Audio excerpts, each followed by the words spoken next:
pour l'actualité religieuse de ce mois, eh bien tout d'abord, je vous propose de suivre ce que nous a demandé le pape François de façon vraiment très pressante. Avoir un évangile dans sa poche.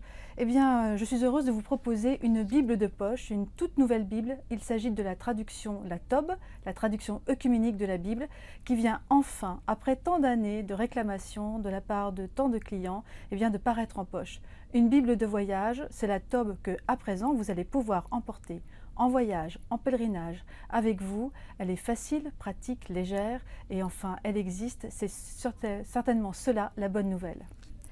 Le pape François, donc, avec un nouveau livre, il s'agit d'une très belle biographie d'Andrea Riccardi, Comprendre le pape François aux éditions de l'Emmanuel. C'est un ouvrage vraiment différent de tous ceux qui nous ont pu être proposés jusqu'à présent. Andrea Riccardi, qui est le fondateur de la communauté Sant'Egidio, qui se bat tant et avec tant d'ardeur pour la paix dans le monde, eh bien ici il dresse un portrait extrêmement émouvant et touchant du pape François. Depuis sa terre de Brésil jusqu'à Rome, le pape François émerge comme une personnalité éminemment spirituelle, bien sûr, et aussi un homme d'action.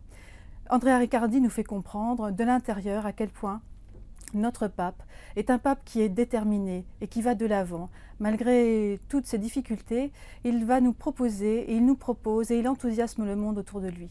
Un beau portrait ici, dressé par Andrea Riccardi aux éditions de l'Emmanuel. La prière à présent avec la prière selon Jésus, le Notre Père aux éditions Empreintes. C'est un petit guide sur le Notre Père écrit par le pasteur Antoine Nuis. Ce pasteur a un talent fou, il a une pédagogie claire et simple, et ici il nous propose de rentrer en profondeur dans la prière le Notre Père. C'est vraiment un ouvrage à conseiller, à lire, pour être au plus près et au plus proche d'un cœur à cœur avec le Christ et avec Dieu. Pour continuer cette sélection, eh bien, tout d'abord, je vous propose Vers de nouvelles solidarités, un beau portrait du frère Aloïs, qui est le successeur de frère Roger à la communauté de Thésée. C'est paru aux éditions du Seuil. Et puis, pour continuer, un ouvrage important et d'actualité, Fin de vie, un enjeu de fraternité aux éditions Salvator, dirigé par Monseigneur Dornelas.